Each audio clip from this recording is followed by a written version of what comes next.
Antes de partirmos para o episódio 3, o último episódio que será comentado nesse podcast, gostaria de dar um pequeno disclaimer acerca de coisas que possivelmente eu poderia ter explicitado melhor para vocês, deixado uma leitura um pouco mais limpa, né? E ficou um pouco difuso a ideia, e coisas que eu também esqueci de acrescentar. São pequenas coisas, então fica aí. No episódio 1, sobre aquela forma como ela... A forma como é que é apresentado, de como ela distorceu seus padrões do que é relações sociais, sobre como ela enxerga isso perante essas situações e como a consequência, a reação de todo esse conflito foi estabelecido no episódio, desde que ela vê ele fumando fora da presença dela, para respeitar ela ali, né, tipo, presente naquela situação, ela questionar esse tipo de situação, ver que as relações um pouco não faz sentido, que ela se sente insuficiente, se sente inútil, frívola, um chiclete no pé e perante a essa tradição foda que o anime mostra pra gente, esse mérito, que é essa causa e consequência.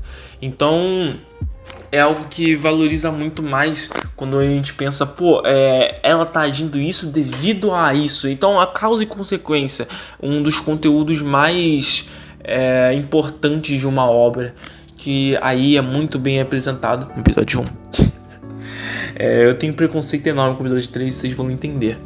Agora não, depois no episódio 2, uma coisa que eu queria deixar melhor, esqueci até de falar, sobre aquela cena da Gotō e do Yoshida.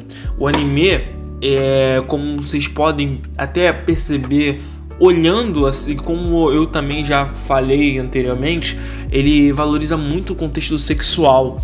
É válido o uso, é propício essa utilização desse recurso, tendo em vista que utiliza da percepção do personagem perante a situação, essa tensão sexual, a forma como é que ela se insinua propositalmente, contexto de cena, e também é algo ruim, chega a ser um male, comparando em âmbito do mangá, que o mangá ele deixa muito a interação mais rica, o personagem mais real, muito mais palpável e tangível, com uma pessoa que possivelmente a gente possa se deparar na vida, enfatiza muito mais vertentes. Então ele utiliza tanto esse recurso sexual que esquece dos outros, acaba negligenciando outras vertentes dessa cena, porque o mangá usa um pouco de tudo, sabe, de modo que torna a cena mais tridimensional e rica. Aí partimos para um lado que, olha, eles estão utilizando, tem essa carta, embora se eles só ficarem com esse recurso pode acabar prejudicando, entrando em detrimento dos outros. E isso pode ser um problema. E é um problema para a obra, porque essa personagem, esse prefácio, que vai ser posteriormente elaborado um conflito maior, vai ser mais fraco, um pouco mais forçado, menos orgânico. Entende? Agora vamos para o episódio 3. Cara, o episódio 3... ele falta muita coisa. Um dos pontos que ele tem uma ausência muito relevante é o seu pense. O processo que levou o personagem a levar aquilo. O ponto de segmento entre uma cena e uma fala, e o contexto, e um momento. Porque esse episódio era para ser o estopim de um certo ponto do relacionamento dos dois, da Sayu e do Yoshida, junto também com uma apresentação, não uma conclusão, mas uma parte de uma apresentação de uma grande personagem que vai ser postergada e desenvolvida, né? Desenvolvida posteriormente. Tô botando a palavra aqui complicada, mas que é a Mishimiya, a tendente de trabalho dele. Ela pareceu uma personagem só como recurso de roteiro nesse episódio? Pareceu. Ela é uma personagem que mostrou muito de um aspecto carismático? Não muito, não foi tão eficaz. Cara, vamos partir de alguns pequenos pontos. Eu vou pegar aqui referências ao próprio mangá, mas antes eu quero trazer aquela cena à tona que é o começo do episódio. Aquela cena choca, aquela cena já é bruta pelo seu sentido que o contexto carrega, que é toda trazendo um pouco da passada da Sayu com maior posso falar de maneira bem crua, né? De maneira bem forte e chocante, principalmente. E bem, a cena não é tipo, pá, toma. Primeiro, corta pras velas, lugar um pouco iluminado, escuro. O ambiente, ele ambienta a situação antes de chegar naquele ponto.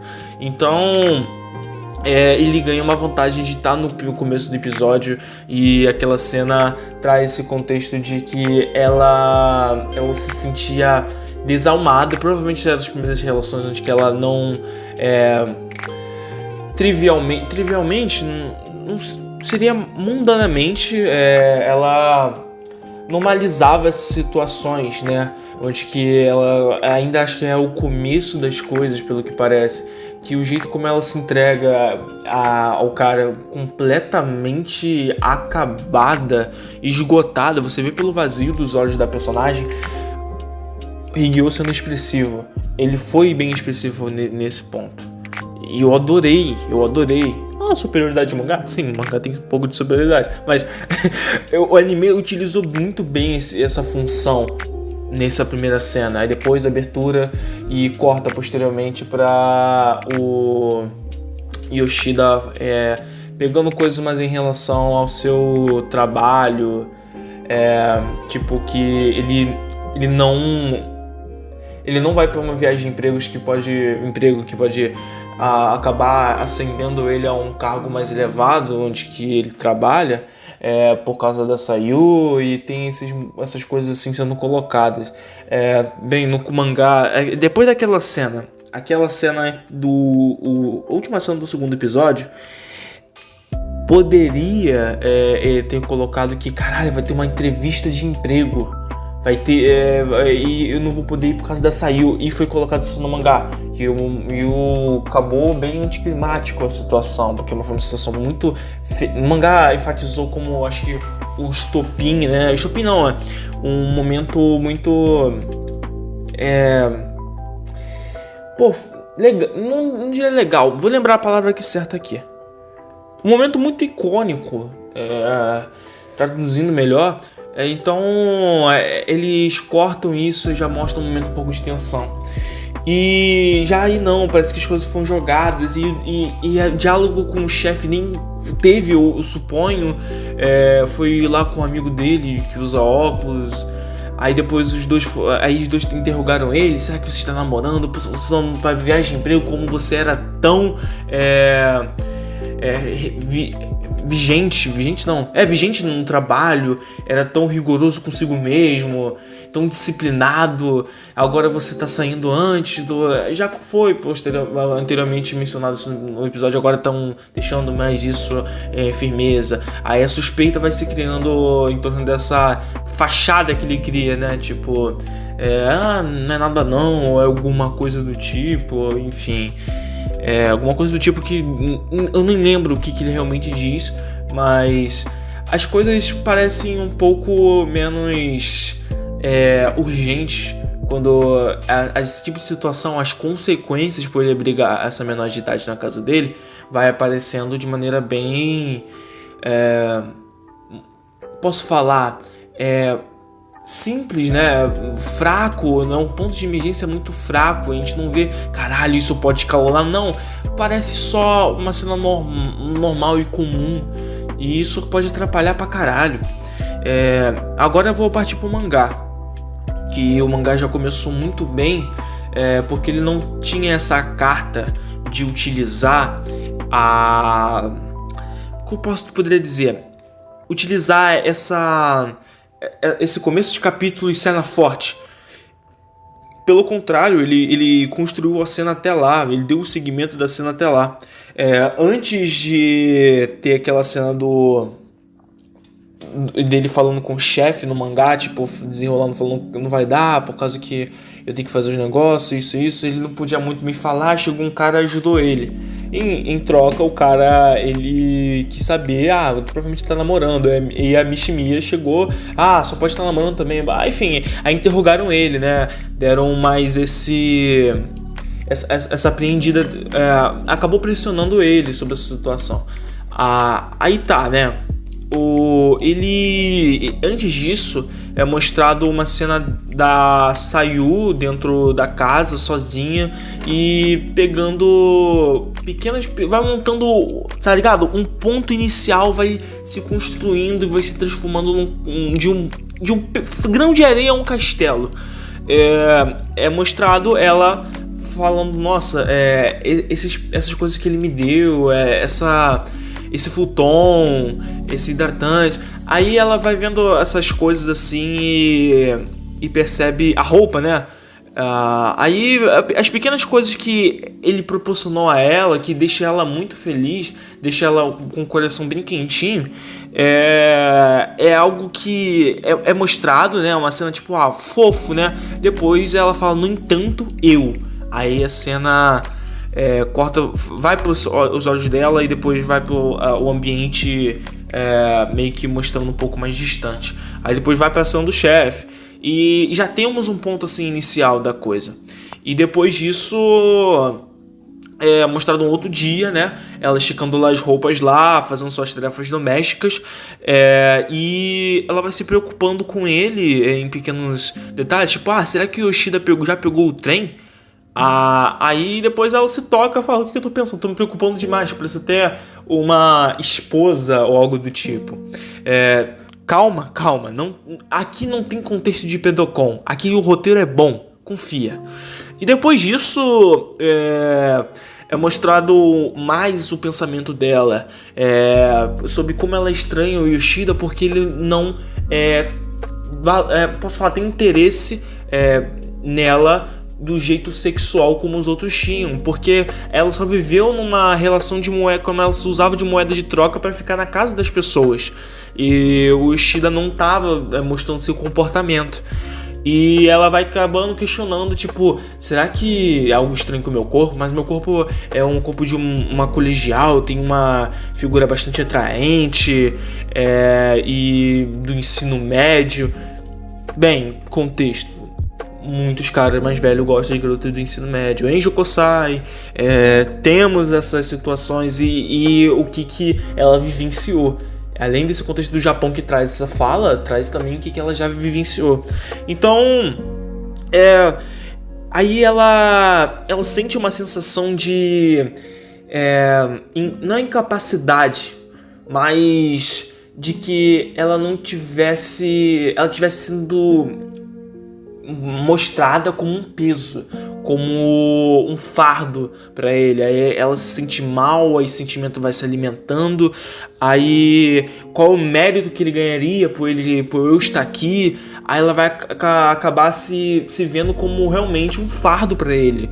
Então isso vai se construindo, mas e se o Yoshida não se atrai por mim de forma sexual, como eu citei anteriormente, mas quando ela lhe arrumar uma namorada, e se acontecer de ele arrumar uma namorada e ele querer ter uma vida com essa namorada na mesma casa, porque uma hora ele vai transar de acordo com ela. Ela pensa, ele vai transar com ela, e ela vai estar ali meio que impedindo as coisas rolarem, a vida do Yoshida prosseguir, o relacionamento dele, possivelmente que possa acontecer, acabar prosseguindo.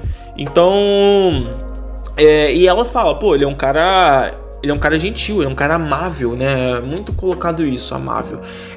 Ele vai conseguir uma namorada rápida. Então, essa aflição de ser abandonada, esse medo é muito pertinente durante até o momento chegar, né?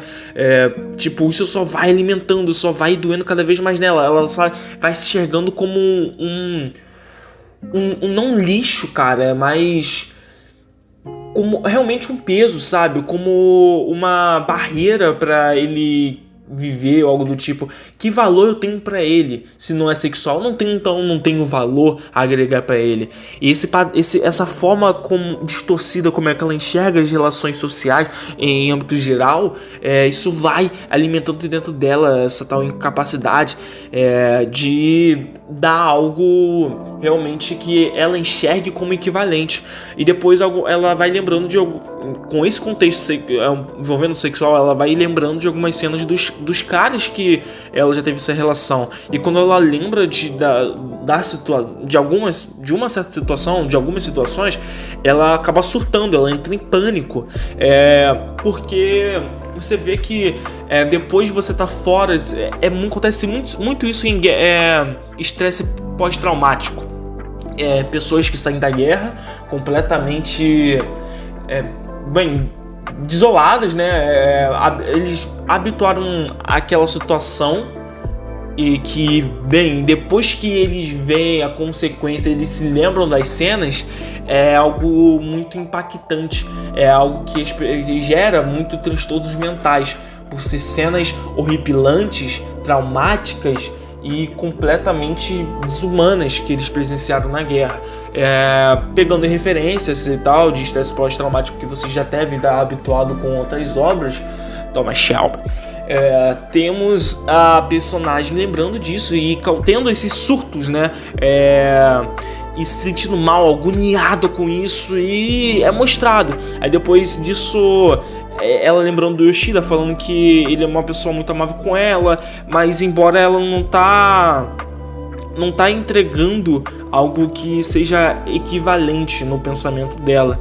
Então, o Yoshida, né, diferente das pessoas que ela conheceu, sempre se preocupa muito com ela, sempre com as pessoas em si, ela a coloca no mangá como geral, porque é o que deve ele contar e sobre a questão do trabalho. Ele deve ter cenas assim que eles conversaram, a gente não viu, como, o convívio assim, tipo o Slice of Life, não dá pra contar exatamente quase tudo, né, a maioria das vezes.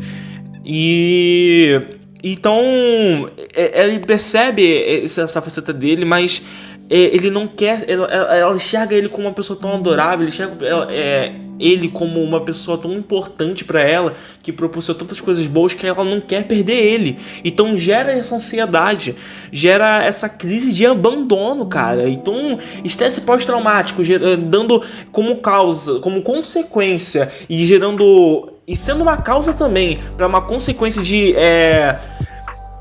crise, questão de abandono, um forte sentimento de sensação pertinente de abandono, e gerando essa ansiedade. Mano, é muita coisa se interligando e faz sentido, cara. Então é tudo mostrado isso através de um momento, não um monólogo da personagem, né? É apenas ela falando, a cena se movimenta, a cena acaba entrando nessa constante. Então ela é falado aqui, uma coisa que ficou confusa na cabeça de muitas pessoas. No mangá é falado, não é que eu queira que ele se apaixone por mim, quero apoiar o amor dele e quero que ele seja feliz. Eu só desejo que o Yoshida-san esteja a existência de alguém como eu dentro dele, né? Tipo, ela quer ser alguém importante pra ele, mas na mente dela, pra eu ser alguém importante, tem que proporcionar algo sexual, porque eu vou ser um fardo, eu não quero ser abandonada. Não que ela se sente atraída por ele, não que ela se apaixonou por ele. É muito ligado por uma questão de transtorno psicológico, cara. E depois disso, ela sentindo essa falta, às vezes, sentindo a falta do Yoshida depois desse tal surto que ela teve, falando, quero que ele volte logo. Aí depois, logo em seguida, pra alimentar essa confusão, esse tal pós-surto que ela teve, ele dá uma mensagem pra ela falando: eu vou ver um filme com uma colega minha. Então, aquela paranoia dela de ela ser abandonada, que, bem, é tangível, né? De acordo com a personagem, de acordo com, acho que qualquer pessoa, mesmo não tendo esse tipo de situação, falando, eu vou ser um fardo se ele tiver uma namorada ou algo do tipo. Então, cara, são exemplos muito palpáveis, sabe? São muito orgânicos. E depois disso, ele dizendo que vai ver o filme com uma amiga de trabalho dele, uma colega de trabalho. Aí depois a paranoia só aumenta, só alimenta. Depois disso, ela toma uma atitude, né? Idiota, ela diz que é idiota, e ela sai e fala: o filme deve já ter acabado, eu vou lá ver pelo menos quem é. Então, nesse surto, nesse desespero todo, ela vai lá de encontro e encontra naquela situação que o anime foi mostrado. A Mishimi abraçando ele, né? Aí é mostrada essa cena. Depois disso, a paranoia dela entra em surto, entra em colapso. E onde que ela sai pra sair correndo, antes disso, ela se passa tipo, realmente eu não sou uma mulher para ele. Não sendo uma mulher para ele, eu não tenho nenhum valor para essa pessoa. Então, cara, é situado isso e é feito de maneira muito, muito bem orquestrada. E depois disso, ela depois falando, eu vou receber o Yoshida da maneira que como se nada aconteceu, mas é algo muito forte. Ela apenas entra em choros, em prantos, e ela acaba fugindo, como foi mostrado no anime. Ela vai pra aquele lugar da praça. E, mano, o que o anime construiu tanto assim de relevante? O que ele deu de evidência pra que eu tô falando? Quase nada. Eles pularam, deram um pulo assim, e o pense numa situação que não deveria acontecer. Eles tentaram dar entrada mais pra Mishimiya, mas a Mishimiya só utilizou como recurso de roteiro, porque ela foi muito mal introduzida e sendo introduzida não só como ser não tão carismático assim, mas é um pouco mais reativa que todo mundo, né, em expressões, mas isso não é muito mérito, porque Higyo não tem tanta essa competência em mostrar essas expressões faciais. Então, aí ela entra na praça, ela entra desesperada, fala tipo, seu Yoshida-san, me tornarei incômodo pra ele, pra sua felicidade, não tem pra onde ir, não posso voltar para essa casa, a casa que ela saiu por um motivo bem drástico, provavelmente. Então, ela entra nesse colapso, sabe? E é mostrado isso, depois chega a Mishimiya, né? Que vê ela na rua ali, chorando. E cara, é falta de mostrar a perspectiva de uma outra personagem. Eles querem enviesar muito o Yoshida como personagem principal, sendo que algumas vezes, na verdade, acho que, se não me engano, no episódio 2 mostrou um pouco da perspectiva da Sayu. Então eles fugiram do plano que eles querem arquitetar, e essa cena teve muita pouca profundidade e deu prejuízo a isso tudo.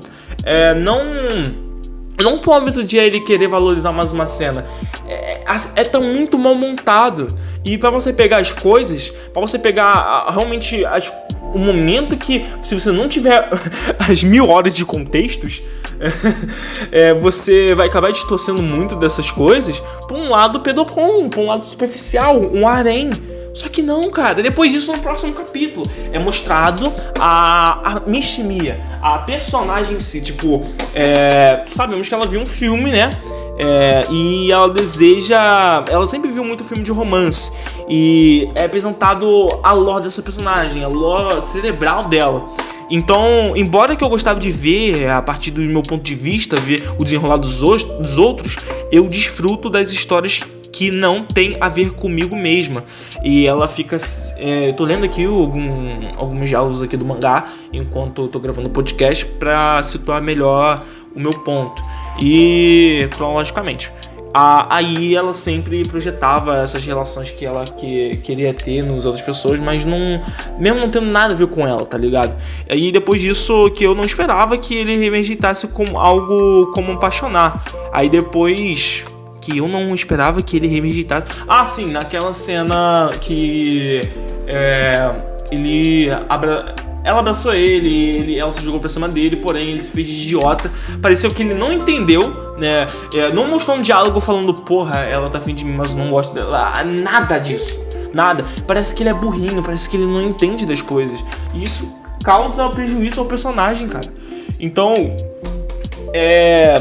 isso até no mangá um pouco é mostrado, porém não tanto, que não mostra o contexto daquela cena, né? Aquela cena só mostra essa parte que ela abraçou ele e no anime contra mais o contexto que levou aquilo, mas muito preferível que o mangá fez e utilizou. Aí é mostrado desde que ela entrou para essa empresa e como Yoshida, ela viu ela de maneira diferente, foi rigoroso com ela, e isso é importante, é algo de valor para Mishimiya, devido que as pessoas buscavam uma linda novata difícil de cuidar, viam ela muito como um estereótipo, viu ela muito como um arquétipo e não viu realmente quem ela é, não tratou ela de igualdade.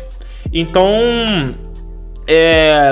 ela pensou usar um método um pouco entusiasta, então fazer de mínimo de força para me ajudar a continuar. Espera aí, se eu fizer isso, eles poderiam fazer o mínimo de esforço para... Sim, para ela manter o emprego, ela tive que manter essa máscara, essa imagem de pessoa entusiasta e animada. No anime não estou mostrando assim. No mangá, ela é sempre muito elétrica, muito energética. E durante isso, ela foi transferida para trabalhar com um projeto com Yoshida. Aí Yoshida viu o trabalho dela e falou, tá uma merda, faz isso de novo. E pra ela não foi algo ruim.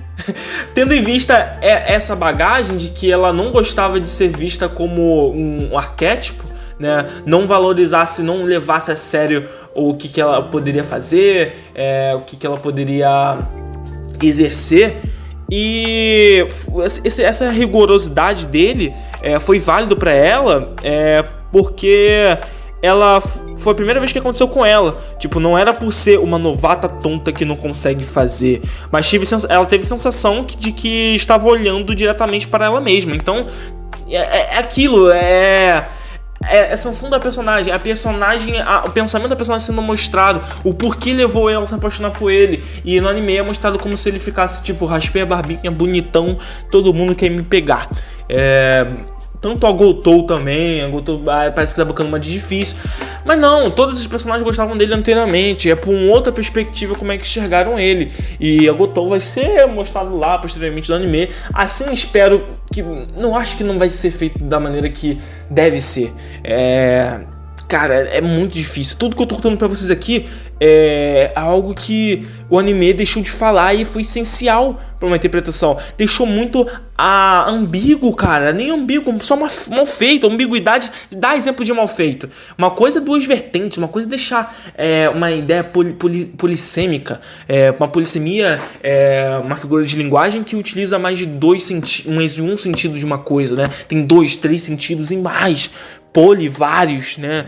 Vem desse prefixo. Então, ainda assim, o Yoshida nunca desistiu dela e a gente quer perceber se ela sentiu sentimentos. Tipo, nem de ele ver quem ela é de verdade, nem de ver ela como uma pessoa, ele não desistiu dela, apesar da certa incompetência dela perante o trabalho, a dificuldade, não de incompetência, mas a dificuldade, você mais maleável com ela. Mesmo ela gostando de um cara bem rigoroso. Agora eles vão partir isso pra um fetiche sexual, mas não é um fetiche sexual da personagem. E depois disso, durante a conversa dela com a Sayu, é mostrada a perspectiva, voltando para a perspectiva da Sayu, né? E o mangá utiliza de uma imagem, parece que introduz um capítulo e aí tá escrito: ambas são como a lua e o sol, mais ou menos lados opostos da mesma moeda. Cara, e isso no anime é apenas, tipo, serve como gatilho da Sayu tomar aquela atitude e não vai pegando esse lado ambivalente entre duas personagens, que elas estão no mesmo contexto. É incrível como as coisas vão sendo dirigidas, né? Tanto a expressão da Sayu é meio que, caralho, a garota que eu acabei de sentir um completo desgosto por não roubando o meu boy. Eu quero usar outra fala aqui. Não, também não faz nem sentido. Tá me causando toda esse aflito, toda essa minha sensação de que eu vou ser abandonada. Ela vai assumir um papel maior do que eu, vai ser alguém pra ele. Sabe, essa paranoia. Um dos agentes responsáveis por isso que levou esse estupim foi ela, de acordo com a cabeça da Sayu. Então, a cena mostrada, atenção, o personagem se expressando. Cara, é incrível, cara. Pelo que eu tô vendo aqui, pela quarta, quinta vez. Lendo pra vocês aqui, acho que é a sexta vez que eu tô vendo essa cena. Então, pra ela não ser levada com custódia. Não, tipo, a Mishimiya parece tipo, já que você está aqui no anime, já que você está aqui na praça, eu vou ficar aqui fazendo caralho, vou ficar aqui sendo companhia pra você por causa do seu como policial parar e não acabar, tipo, te levando assim pra casa, assim, tipo, eu vou aqui te ajudar. Mas não, tipo, ela já tem, se você tem uma responsável acompanhando, você não vai ser levado em custódia, né? Então, por causa que não pode, tipo, é suspeito de uma garota de uma certa idade estar presente numa rua até poucas horas assim e tal, enfim. Pode dar merda, então ela vê a situação de dar merda, não tipo como você viu como apoio emocional a você, no anime é mostrado isso. Mas não, ali, fala, se der merda pra você, eu vou ficar aqui. E também tem o contexto, tipo, eu vou ficar aqui porque eu também quero pensar na vida. Eu não vou pegar o trem de agora, eu só quero ficar tranquilo aqui. Vou comer um sanduíche enquanto isso. E as duas começam a se interagir, acho que como foi mostrado no anime, né? Bem, de maneira bem mais expressiva, o mangá sempre vai ressaltar isso, mas isso é um ponto muito relevante, cara. E depois disso, é mostrado, tipo, o que eu deveria responder agora exatamente sobre o Yoshida. As duas estão falando sobre o mesmo cara, no anime também é mostrado isso, até está aqui para escutar o motivo do qual fugir. Então, tipo, é bizarro, o personagem vai pensando naquilo, e a cena vai acontecendo e tipo, é algo muito, uma Matrix sendo quebrada, é algo muito louco pra a Sayu, no caso, é um choque pra Mishimiya, e esse choque parece que não tem efeito muito no mangá não, no anime, porque parece que ela não entendeu a situação e foi, nossa, a gente tá falando sobre o mesmo cara e ele tava procurando por ela e ligando o motivo de que ele não trabalhou. Aí ela ficou tipo como idiota. Tá bom, você deve ser alguma família dele, tudo bem, vai lá, tá. Mas não, no mangá ela ficou, caralho, que porra é essa? Só que depois você me conta, cara. Você deve uma explicação. Aí falou assim com o Yoshida, tipo, é maneira mais orgânica, cara. Tipo, uma situação daquela, tipo, beleza, ela ignorou por um tempo, mas falou, puta que pariu, mano. Aí veio várias possibilidades na mente, como viria pra qualquer pessoa assim que tem neurônios funcionando. Então, tem essa cena dela falando, tipo, tudo confessando sobre toda a coisa que foi explicitada antes, sobre a Sayu, né, se confessando dos seus problemas, falando que essa pessoa é tão amável comigo, mas eu penso como ele pode me abandonar quando não precisar mais de mim. Então, aí ela se sente desconfortável perante isso. E mano, a cena vai sendo mostrada. Cara, é um jogo de palavras, de cortes, não, de enquadramentos.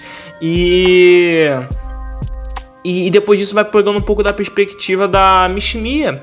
Falou que ela não entende, a Sayu não entende a bondade condicional de uma pessoa. Aí depois a Mishimiya fala, eu também pensei que não havia uma bondade condicional, mas às vezes realmente há pessoas que têm essa bondade. No fim, você pode deixar de pensar no porquê deveria o porquê dessa pessoa ser tão amável. Ainda o que não entenda, você não consegue deixar de pensar nisso. Aí a pessoa fica na sua mente. E quando você se dá conta, você está imerso observando. Então, essa cadeia de sentimentos de vários personagens, principalmente da Mishimiya, que vai sendo enfatizado, vai mostrando mais um aspecto que vai acrescentar o próprio contexto, não tipo, repete uma cena, tipo, aquela cena que foi dita anteriormente está sendo repetida, não, ela está sendo mostrada de outra forma, acrescentando mais um lado, mais uma vertente, um pouquinho mais a interpretação que a gente tem perante o sentimento da personagem, diante esse certo pessoa amável, que a nossa querida pessoa que recebe esse amor, que é o Yoshida. E então é uma ideia muito bacana sendo construída. E aí depois isso é mostrado, tipo, a personagem a Sayu, com uma cara tipo, puta que pariu, ela está falando da mesma pessoa. Aí tem uma frase muito bonita e muito foda. Eu gosto muito dela pelo contexto que ela abrange. O medo pode mover os humanos, como também detê-los, tanto que é algo chato. É uma frase que eu vi é uma frase de um filme que eu vi. Então, é verdade, foi o que eu pensei. E aí depois ela faz uma leitura da Sayu. Você certamente estava oprimido pelo medo, então não pode se mover. Mas mesmo que não tenha medo e não possa se mover, nada vai mudar. Você só continuará tendo medo. Então, vamos lá. O foda como cria essa questão do dois lados da mesma moeda, pessoas ambivalentes sobre um tipo de situação, e até uma situação que abrange muito do que tangencia a sua vida inteira. Essa atitude que pode só se englobar para um tipo de aspecto para outro também, que é a Sayu. Diferente da Mishimiya, que ela se impõe, ela vai de frente com a situação. Parafraseando, embora que você se mova, há coisas que tão pouco podem mudar. E mostra um pouco da frustração dela perante ao fracasso de conquistar naquele momento o Yoshida, de não ter sido notado pelo sentimento, o Yoshida não notar ela pelos sentimentos e apenas negligenciando, ignorando aquilo que aconteceu. Então é uma personagem de qualquer forma proativa. Ela se impõe, ela vai de frente ao medo. O medo é a moeda, e os dois lados opostos da moeda você é paralisado por esse medo, ou você o confronta, ou você vai de frente, você só dá Tatakai. Então, eu odeio usar Tatakai por causa de... eu odeio Shingeki. Desculpa essa última temporada. Nossa, tá, vamos pra Horimiya. Meu Deus do céu, Horimiya não. Eu não sei se citei aqui ainda no podcast porque cortou aqui por causa da memória. Mas o Horimiya utiliza muito de simbologia para construir personagem, embora ele só se sustenta com simbologia. Aqui a simbologia faz sentido. Antes de completar isso aí, eu vou falar um pouco mais, voltar o que eu estava dizendo. Então, já Sayu, ela se repreende, ela se oprime em si mesma, ela se isola, guarda todos os seus sentimentos, os seus pensamentos, mediante uma situação que pode gerar algum conflito ou alguma coisa, e ela guarda tudo para si. Como aquela cena anterior dela vendo o caralho, tô pegando o personagem de Horimiya aqui, Yoshida, e caralho, falei o nome dela há pouco tempo. Calma aí, eu vou lembrar o nome dela. Mishimiya. Quanto a cena da Mishimiya, ela fala pra si mesma: eu vou fingir que eu não vi isso, eu vou tratar como se nada aconteceu, vou voltar pra casa e vou tratá-lo normalmente. Como ela sempre faz. Mas só que o sentimento foi muito maior e acabou corroendo esse tipo de pensamento, esse piloto automático que ela coloca pra si mesmo, de aceitar muito que as coisas acontecem, de se isolar muito perante isso e não ser verdadeira consigo mesma, e não ser verdadeiro com o outro. Então ela não tá se expondo de maneira real. Então a cena é mostrado como essa simbologia toda que maximiza muito a cena e cria dois personagens que são ambivalentes e nessa questão, e constroem mais a perspectiva, constroem mais a complexidade, o cerne que cerca esse personagem, que constrói a energia desse personagem, constrói o pensing o pensing psicológico dele. Então, cara, é fascinante, porque tudo isso é mostrado, tudo isso é falado, e então a personagem também guarda esses anseios. Nem por isso ela é perfeita, nem por isso que ela tá um passo à frente da Sayu nesse aspecto, tá? Mas quanto a outra não quer ser abandonada, a outra quer conquistar o boy. Então tem contextos diferentes, embora embarca no mesmo navio. E depois disso é mostrado, tipo, a Mishima motivando, tipo, você tem que tomar sua atitude, você tem que ir até lá, você tem que ser verdadeiro com o seu sentimento a respeito disso, você tem que mostrar essa sua fragilidade. E, mano, aí ela enxerga que, parafraseando, ela é o oposto de mim. Eu só passo meu tempo fugindo das coisas que me dão medo. No final, seguia sem poder responder nada, apenas continuava fugindo interminavelmente, até encontrar o grande Yoshida-sama. Não o Yoshida-sama, ela não tô fazendo o Yoshida-sama, mas então não é só eu interpretando a cena, é a personagem interpretando o contexto, a personagem enxergando a questão do outro, né? Além das expressões que são mostradas aqui no mangá,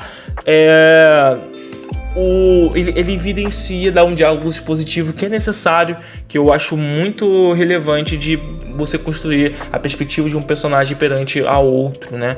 E é o que é mostrado. Porque depois disso ela fala que você tem que liberar seu verdadeiro eu, a Mishima. Então é uma personagem ajudando a outra de maneira fantástica, mesmo não sabendo do contexto, e ela enxerga de acordo com sua mente completamente desestruturada. Ela enxerga esse tipo de situação. Ok, eu vou mostrar eu tenho que fazer que ele me enxergue como uma mulher. Eu vou me expor dessa maneira verdadeira, ficando apenas de roupas íntimas na frente dele. E não que o Yoshida, né, tipo, não que ela não confia no Yoshida, tipo, mas ela tem medo de descobrir esses sentimentos verdadeiros, então ela sempre se distancia a todo custo, né, tipo, ela não quer saber, parafraseando isso aqui também, ela não quer saber do sentimento dele por medo de essa questão, tipo, se ele pensar isso de mim, vai salientar mais a minha sensação de ser abandonada. E ela quer chegar mais perto dele, ela deseja, ela tem já esse afeto, ela quer se aproximar mais dele de maneira verdadeira. Então a personagem, ela toma coragem, toma iniciativa. Essa cena é muito bonita no mangá, cara. Aí depois chega a Yoshida completamente suado, acabado, e depara com aquela situação. E assim que a Mishima vê e conecta as coisas e fala, puta que pariu. Eu não sei se eu disse isso aqui no podcast, devido que cortou e minha memória tá meio curta do que eu já falei inteiramente, mas ela pensa, puta que pariu, você não faltou trabalho por causa que tá com alguém em casa e não é namorada, você diz, mas tem uma menor de idade na sua casa, o que ela é sua, e mano, as possibilidades vão se aumentando, ela fica, puta que pariu. E é mostrado esse choque da personagem, tipo, e se... Aí depois ela fala, um pouco idiota, ela é sua filha? Não é sua filha. Puta que pariu. Então esse puta que pariu só vai ficando mais você vai se alimentando mais, né? Tipo, com a passagem das coisas. Então, ela vai conectando. Ah, então saiu, ela tava falando do Yoshida. Meu Deus, sei lá o que. Depois disso, ela fala, não, eu vou ignorar por agora. Pensando assim, já mostrando assim facilmente. Mas ela não tá entendendo porra nenhuma, mas ela espera que o Yoshida fale isso depois pra ela. A personagem, né, é mostrada como uma burrinha, tipo, eu não entendi isso, mas tá tudo bem. Se resolvam lá. Yes, eu sou completamente ingênua. Não é assim tão unidimensional. Posso dizer bidimensional? Talvez, mas a Mishimiya no anime é tão cu. Mas assim, ela é uma personagem que ela tem perspectiva, ela tem maldade, ela é uma personagem que pensa no mangá, como já foi mostrado aqui. Então, ela fala, você vai ter que me explicar essa porra aí depois, mas agora eu vou deixar que você se resolva aí. Depois disso, aí o Yoshida fica apreensivo, um pouco apreensivo perante isso. Beleza, depois disso, ela trata isso com mais leveza, ela fala, tipo, até mais papai. Enfim, aí isso vai ser montado posteriormente, um conflito que vai ser estabelecido posteriormente. Tá, depois disso ele chega em casa, os dois chegam em casa, ele toma banho, depois de sair do banho, ele tá trajado de roupa, é importante citar isso. E ele vê que eu preciso ser menos um estereótipo de pai. Olha a causa e reação. Já que todo mundo tá vendo eu e ela, até eu tô me vendo com uma relação de pai e filha, eu vou ter que tratar ela menos como um guardião. E eu tô parafraseando e interpretando ao mesmo tempo. Então, ele sai do banho e a Sayu tá com aquela cena que a gente conhece, ela de roupa íntima diante a ele. E esse contexto carrega muita coisa. Carrega todo o cerne da construção da psique da personagem perante a situação. Porque ela vê, olha, você tem que me enxergar como mulher, pra eu ter valor pra você, você tem que me enxergar dessa forma.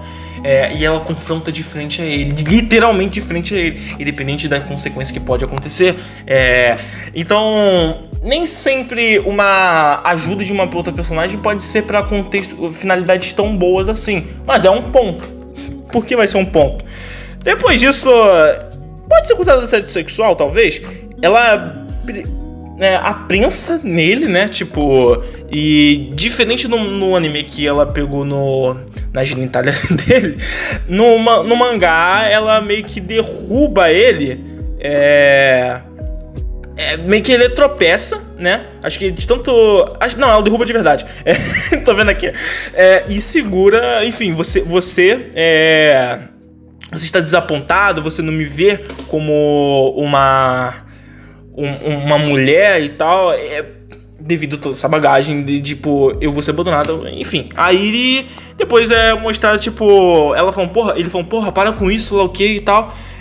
Ela pergunta se tá excitado por mim, e depois é mostrado.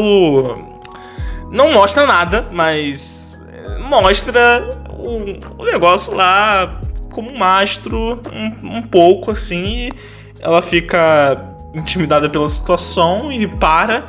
Aí depois ele admite, sim, estou. Eu não acho que haja um cara que não fique.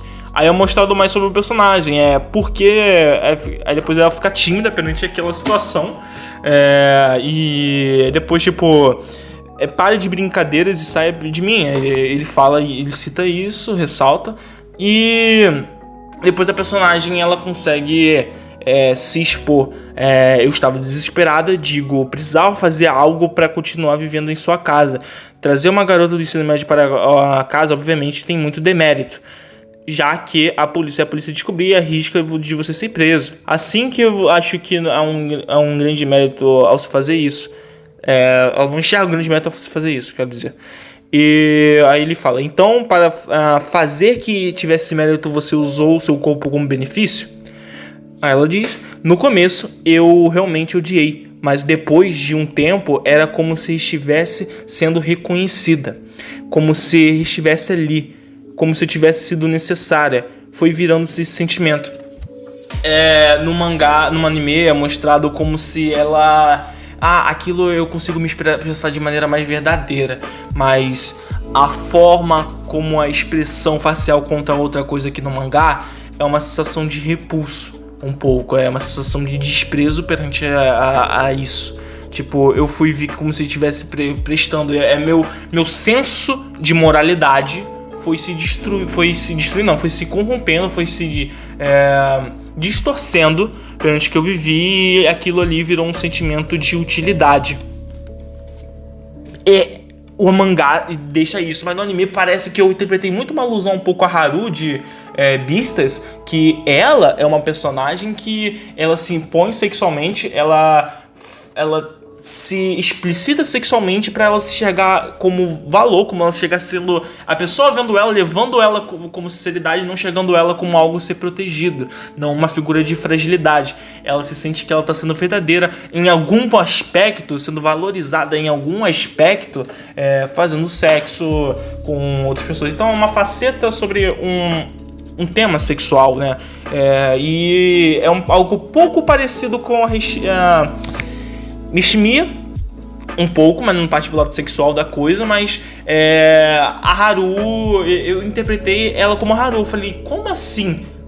Porque no começo do episódio você pareceu bem desamada perante aquela situação, você não estava se sentindo bem, confortável, e tem maneiras melhores de você mostrar, tipo, por exemplo, a Haru, ela não se sente tão confortável assim, tem uma hora que isso entra em colapso dentro dela, né? Mas, mediante a todo o maltratamento direcionado a Haru, tô falando do personagem de Beastars, ela acabou se portando dessa forma, causa e reação, por um meio desesperado de tentar se encontrar, de se ver, de ser reconhecida, vista como ela é. Então, esses temas de ser reconhecido de maneira verdadeira, ser visto, é pertinente em muitos animes, até utilizando uma faceta sexual perante a isso. Então, dando progressão, aí era simples e gostei desse jeito, mas diz a Sayu, embora a expressão dela diz completamente o contrário agora. Todos diziam que eu era fofa, que era bom, que era bom, no sentido, vocês sabem o que quando precisava de mim, em troca eles me deixavam ficar em suas casas, mas uma vez eu me tornava mais o problema do que ganho, eles me expulsavam, e isso repetiu várias vezes. Então a questão da crise de abandono vai se salientando. Então algo somado ao sentimento que ela se criou pelo Yoshida de se apreço, de um cara tão legal, um cara que eu me conecto tão bem, eu tenho esses momentos, eu tenho esse carinho por ele, eu tenho esse laço que eu construí com ele nesse tempo que eu tô na casa dele. Então eu não quero perder essa pessoa, juntamente com a crise de abandono, não só de perder uma pessoa importante, mas do que foi passado inteiramente. Então a pessoa não surge assim, esse conflito, essa paranoia absurda de ser abandonado de repente. Então a bagagem fomenta mais a situação e cara, uma crescente de situação, algo somando a isso e levando ao extremo. E depois disso ela diz, Yoshida, por que você deixa ficar aqui? Foi o que eu pensei. Aí Yoshida fica espantado perante aquela situação, aquela confessão da personagem, né? Aí, se é só trabalho doméstico, qualquer um pode fazer, mesmo que não fosse eu, qualquer um poderia fazer, não importa o quanto eu pense, não cobre o demérito, ainda assim você é sempre gentil, você é tão gentil. Fiquei me perguntando o que devo fazer para que você não me mande embora, qual é o mérito de Yoshida para eu ficar aqui. E cara, depois eu parafrasei isso tudo aqui. Aí, depois ela fala que sou uma idiota sem salvação, eu sou apenas uma criança que não se reconhece. Aí ela acaba se autodepreciando, falando essas coisas. Se eu não sou desejada pelas pessoas, eu não sei o que deveria fazer. E acaba entrando um pouco em colapso e quase entrando em um surto assim.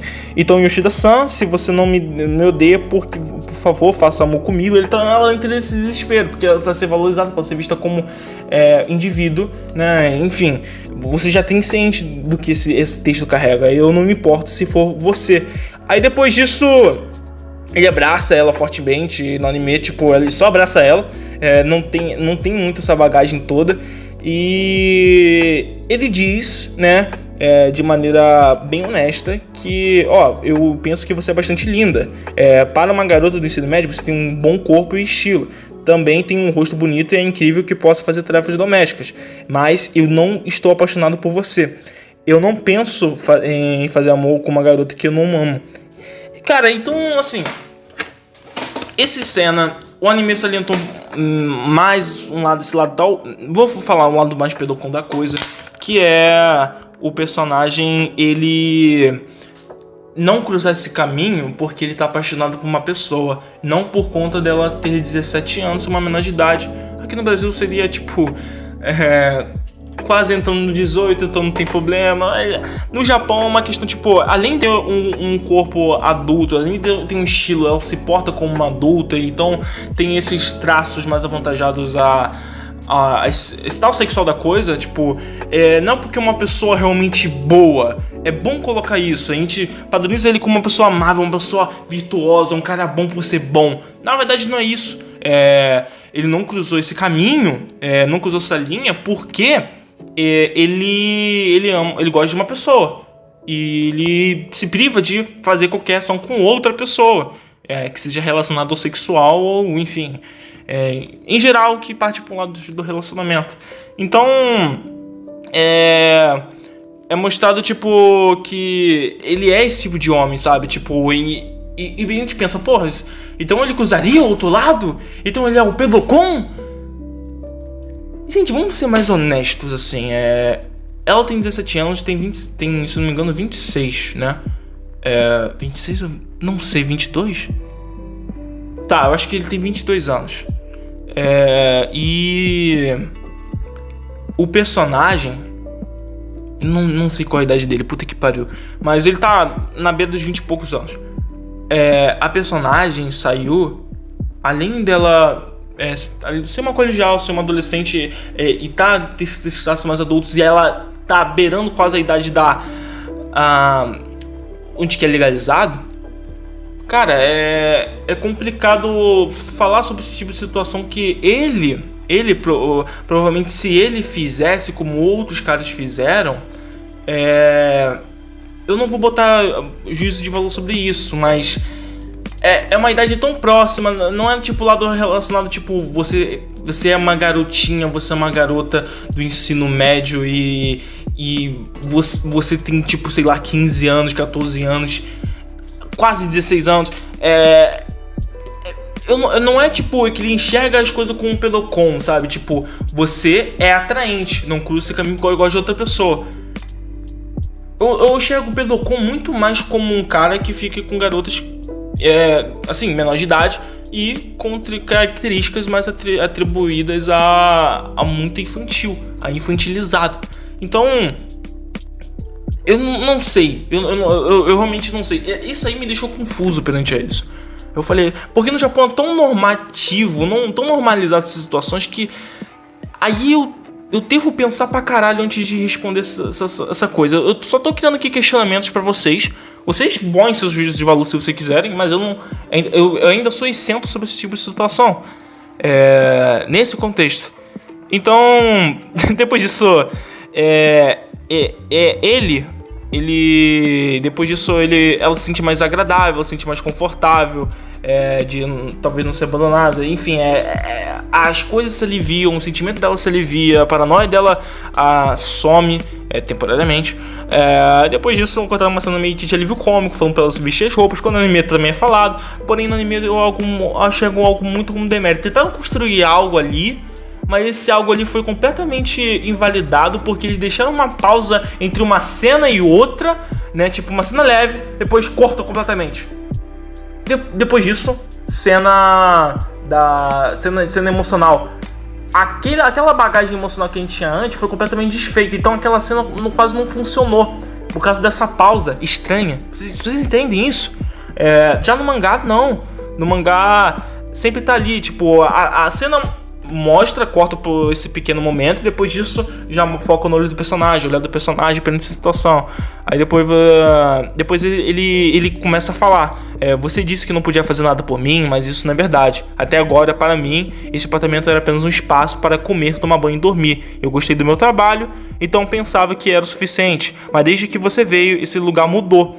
Ao voltar para casa, comia uma deliciosa comida, o banho estava pronto e você me recebeu com um sorriso. Comendo e conversando sem ter que dormir sozinho, eu senti que apenas com isso este lugar seria um lugar aconchegante. Agora eu estou sempre tentando voltar mais cedo. Então ele se expõe, ele se abre. Já que ela sabia o perante também é isso, ele fala o verdadeiro motivo. A solidão que cercava esse lugar acabou sendo desfeita. Com a presença de você, eu sinto que... Sua presença na minha vida, eu sinto que as coisas estão um pouco mais... eu falaria aconchegante. Já que ele citou aconchegante, falaria também aconchegante. Então, ela serviu como algo para suprir a solidão dele. Algo que mudou completamente a vida dele perante essa situação, porque ela não... Ele não via mais ela sempre na vida dele, porque... Parece que, ela mudou a questão, umas coisas foram acontecendo devido à presença dela e o convívio, as interações dos dois se tornou muito importante pra ele, um apego muito importante pra ele. Ele via como a vida dele era diferente através do que aconteceu de diferente. Então, cara, é muito legal, muito bom. Depois ele falando, eu sou vergonhosamente um velho solitário. Depois ele pensa assim, sim, eu deveria ter dito isso desde o começo. Aí depois ele acaba expondo: você pretende, por favor, continuar ficando aqui? Aí depois a personagem entra em prantos, chora, como no final do episódio mostrou, só que com contexto completamente... tentaram misturar com essa ideia também, mas o personagem não falou tanto assim, não se... deixou as coisas muito explícitas. Isso não enxerga como quase um demérito, né? Mas a pausa foi muito inquietante. Além da cena não ter 1% de construção do que o mangá teve, e ela entra em declínio e entra até uma coisa mais ambígua de interpretação, e ela perde seu peso muita coisa, por personagem, por pacing, por contexto, por tudo. Então temos um grande demérito. Então, além desse 1% foi atribuído, e depois disso uma cena seca, assim, uma cena normal, parece que a cena foi esquecida, não teve nem trejeitos mais subjetivo não, mas abscondidos, que a coisa ainda permanece ali, como no mangá fez, e foi curta essa duração de quebra assim, e depois voltou pra cena. Então é algo muito melhor construído, é algo muito melhor fomentado. Aí depois o personagem entra em prantos, e depois disso, ele pergunta se, ela pergunta se eu posso, ele fala sim, não direi que para sempre, mas fica aqui, senti vontade de voltar. Aí depois ela brinca, se você sente só, te farei companhia. Então, a cena e todo, e a conclusão dessa cena, até como o narrador que tá falando aqui, um homem velho como eu não consegue... Não, ele diz, na verdade, um velho como eu não consegue entender as garotas do ensino médio, mas eu tenho certeza que para uma garota do ensino médio como a Sayu, um homem velho como eu é muito difícil de entender também. Então ele tem essa percepção, essa empatia da própria perspectiva da situação. Então, esse olhar maduro perante as coisas do Yoshida, cara, é muito bom. Ele tendo essa compreensão, mostra um ponto de maturidade do cara fenomenal. Depois disso, a cena se termina com: agora que nós mostramos os nossos pontos fracos, talvez nossa convivência tenha realmente começado. Tudo que eu tava já... Assim termina essa parte que terminou o episódio 3 também. Não dessa forma, mas... dessa maneira completamente emocionante como é que foi no mangá. E eu tô falando isso tudo por quê? Porque eu tô pegando como referência também o mangá. Isso aqui, esse podcast é uma propaganda ao mangá. O mangá é excelente, que vocês estão vendo no anime e falam, legal, é muito melhor no mangá, por vários aspectos que eu já abordei aqui. Vocês vão ter uma experiência mais rica, e o mangá tem, não, eu falei função narrativa, mas ele tem o mesmo objetivo, né, com esses personagens, mesma leitura, o que ele quer dizer é a mesma coisa, só que pior, só com menos tenacidade e coerência. Além de coerência, menos diversidade, autenticidade. Então ele perde tudo isso pro mangá. O mangá é excelente. O mangá, tudo que eu abordei aqui, em virtude do que foi analisado aqui, eu aqui disponho a vocês e imploro leiam o mangá, esquece o anime. Eu vou ver o anime, eu vou contribuir aqui questões aqui do anime, e também vou fazer leituras do mangá. Eu vou comparar, vou ficar puto aqui e vou fazer uma leitura também do mangá junto ao anime. Então, se vocês quiserem acompanhar, continuar a ficar aqui comigo, não abandonar esse velho aqui, eu completamente estou aberto a essa união que a gente está tendo. Vocês que estão escutando provavelmente até aqui, se tiver alguém escutando, eu sou um cara que me deprecia muito, eu não sei se alguém está escutando até agora, mas eu recomendo muito que vocês assistam o mangá. O mangá é sensacional, o mangá é incrível e fenomenal, e é tudo que o anime deveria ser, mas ele não foi, ele não vai ser, e tudo isso eles não vão ter como construir, nem milagre, não tem como. Sendo real com vocês aqui, do que ele já mostrou aqui até agora, ele não vai entregar nem 1% da energia do mangá, não só a energia, mas a competência dele. Então, deixe, não dele. E é isso. Obrigado a todos que acompanharam até aqui. Espero que vocês continuem nos posteriores podcasts que vão se desenrolar. Obrigado mesmo e até mais. Vejo vocês no próximo podcast.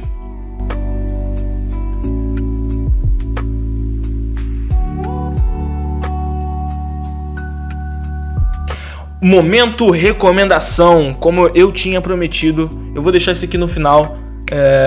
Eu sim, me despedi, mas mas nunca é um adeus.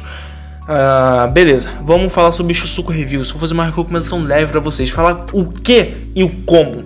A diferença desses dois. A importância que o como pode ser mais importante do que o que. Vamos tendo em vista Shusoku Reviews. Shusoku Reviews é uma obra que eu poderia dizer como um pseudo hentai que faz alusão ao Japão criativo que bula as leis da proibição da prostituição. Sim, é o eti conceitual. É difícil compreender essas características no anime, já que o foco é apresentar a diversidade dos fetiches e corroborar com a individualidade sexual, de modo que seja o mais consciente e respeitador possível para apresentar essa temática tão espinhosa. Eu tô parafraseando um texto que eu já fiz de recomendação de Shusoku Reviews, então eu posso estar falando um pouco mais fluido. Beleza, progressão. O primeiro fator a ser observado é que, durante a era Meiji japonesa, com a abertura do Japão para o Ocidente, os imperadores japoneses queriam ter um contato e relações diplomáticas mais firmes com o Ocidente, sendo algo laborioso de ser realizado, tendo em vista que a cultura religiosa do Japão era embasada pelo shintoísmo, a qual cultivavam sexo como algo virtuoso, pois, de acordo com as religiões japonesas, viemos de sexo entre deuses. Em contrapartida, o Ocidente se predomina por religiões abraâmicas, logo puritanos, que vê o sexo como algo conservador, como algo que deveria ser excluso a um casal. E para ser aceito por uma cultura intransigente, a nossa cultura aqui, que é predominante aqui no Ocidente, que é o cristianismo, o Japão civilizou-se criando leis, entre aspas, criando leis de proibição quanto à liberdade sexual, e isso se sustentou até o ano 2000. Todavia, os japoneses foram tentando criar formas de escapar dessas leis de proibição para continuar a desenhar e produzir obras com um cunho sexual explícito. Somado a isso, nesse sentido, a representação no anime não se restringe binaridade de gênero, de maneira que expande as experiências de diversidade sexual riquissimamente. A proposta inicial é visada na elaboração de uma review em relação à sua experiência sexual com garotos humanos / monstros de bordéis, deixando uma ideia tão subjetiva como um gosto pessoal em algo objetivo, criando critérios e uma estrutura para se tornar algo discutível em escopo social. Parando aqui, é algo que a gente faz aqui. A gente faz uma crítica, criando senso crítico com um rentão. É possível. O Suco Reviews, ele traz isso. Eu aprendi muitas coisas. Parando pra pensar aqui, vou falar bem pouco, mas muitas coisas. Com o Suco Reviews e tanto em senso crítico assim, elaborar uma métrica, o que é bom, o que é ruim numa obra e trabalhar por cima disso, trabalhar uma visão em algo que dá para ser discutido, né? Então eles criam senso crítico a partir de um que é um pouco machista, e o Suco Reviews por vários pontos. Cara, é difícil, porque eu acho que eu vou falar aqui nesse pequeno artigo aqui. Como algo especial em algo objetivo, criando critérios para estrutura, para sustentar algo discutível em um escopo social. A partir disso, eles se desenvolvem e criam personagens a partir com suas reviews, dando um senso de singularidade para a obra. Em respaldo, o contexto local do anime justifica a objetificação, como eu falei, do corpo feminino, uma vez que as meninas dos bordéis estão se afirmando como produto, vendendo sexo em correspondência a isso. Nesse sentido, Reviews é brilhante em mostrar o como dele. Processos muito bem dirigidos por seu excelente roteiro transmitindo sua ideia de maneira cômica e funcional. Mano, é o anime que eu mais ri, eu acho que em toda a minha vida foi Suco Reviews. É muito idiota algumas coisas assim, tipo, mas essa idiotice essa tal de... Eu vou usar uns termos assim, mais, lá entre aspas, lacrador, macho escrutice, me fez rir pra caralho. As coisas ali sobre sexo, as piadas sobre sexo são idiotas pro nosso contexto, que a gente considera ser idiota, mas é bom. O cômico me ganhou, e toda essa bagagem do anime com o que ele constrói, o como dele é fenomenal.